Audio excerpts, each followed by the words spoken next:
শহরের যারা হকার বসে আছেন, হকাররা বেশিরভাগ ক্ষেত্রেই খুব অনৈতিকভাবে বসছেন এবং বসার পরে তাদের যে চেহারাটা হয় সেটা সাধারণ মানুষের জন্য বেশ কষ্টদায়ক হয় অনেক সময়। কিন্তু তাদের গরিবই আছে, তাদের দারিদ্রতা আছে, সরকার তাদের চাকরি দিতে পারেনি, এগুলো যেমন সত্যি সেরকমভাবে সরকারি রাস্তা দখল করে নেবে এটাও তেমন সত্যি নয়।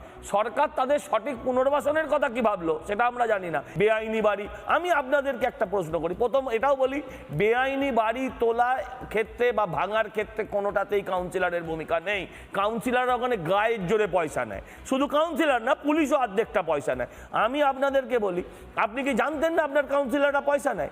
13 বছর বাদে আপনার ঘুম ভাঙলো উইং। এখানে দাঁড়িয়ে বলছি, আমি এখান থেকে বলছি, আপনি শিয়ালদার সুরেন্দ্রনাথ কলেজের সামনে চলে যান, দেখবেন সেখানে একদম ওই কিয়স্ক বোর্ড তৈরি হয়ে গেছে, পার্টি অফিস, যাকে আবার পুলিশ গার্ডরেল দিয়ে গার্ড করে রেখেছে, সেটাকে কেন ভাঙা হচ্ছে না? আমি বলছি কোনো কিছু অ্যালাউ করা হবে না, একদম স্পষ্ট বার্তা নাম করে করে বার্তা দিয়েছেন মুখ্যমন্ত্রী। স্বর্ণালী, প্রথমত এখানে রাজনৈতিক দল দেখার কোনো অপশানই নেই, কারণ উনি যা ডেকেছিলেন সব নিজের দলের লোকেদেরই ডেকেছিলেন।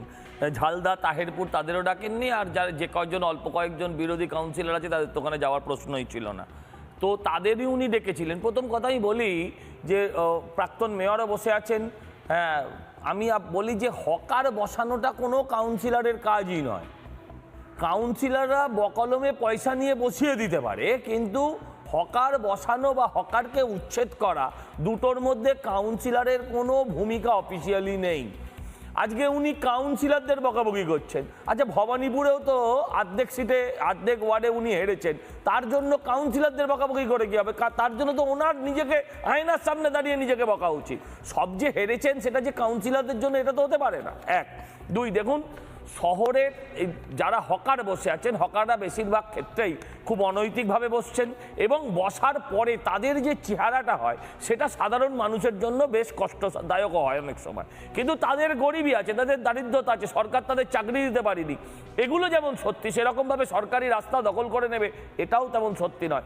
সরকার তাদের সঠিক পুনর্বাসনের কথা কি ভাবলো সেটা আমরা জানি না।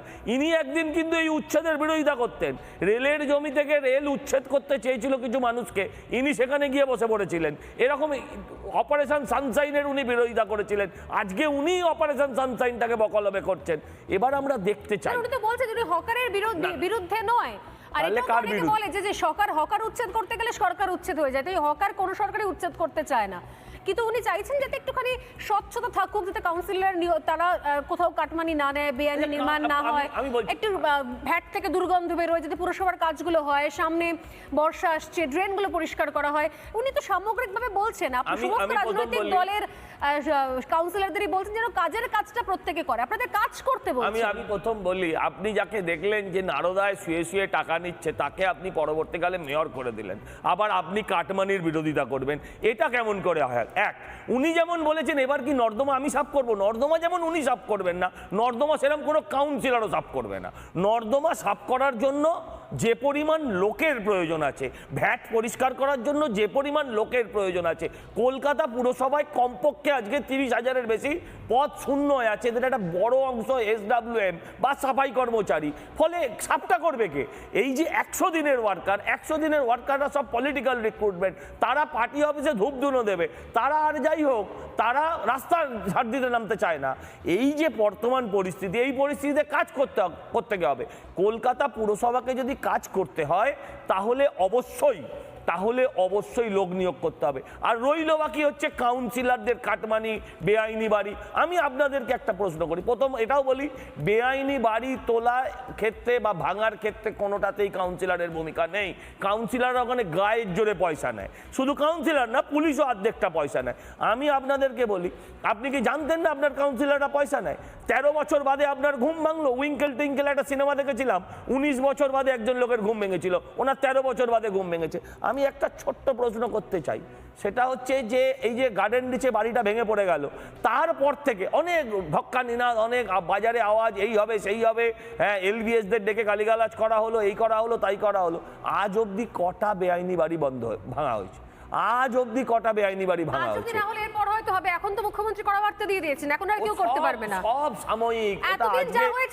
আপনি চোখে কিছু হতে পারবে না। স্বর্ণালী চোখের সামনে দেখছেন, হকার বলছে আমি আবার বসবো, হকার বলছে আমি আবার বসবো, তাকে কি করবে?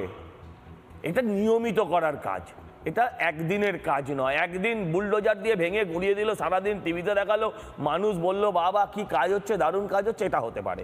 এটা উনি ওনার ইমেজ বিল্ড আপ করছেন। আমার মনে হয় কোনো বিদেশি টাকা পয়সা লোন টোন নিতে গেলে হয়তো এই রকম একটা কিছু পরিষ্কার শহর টহর দেখাতে হবে।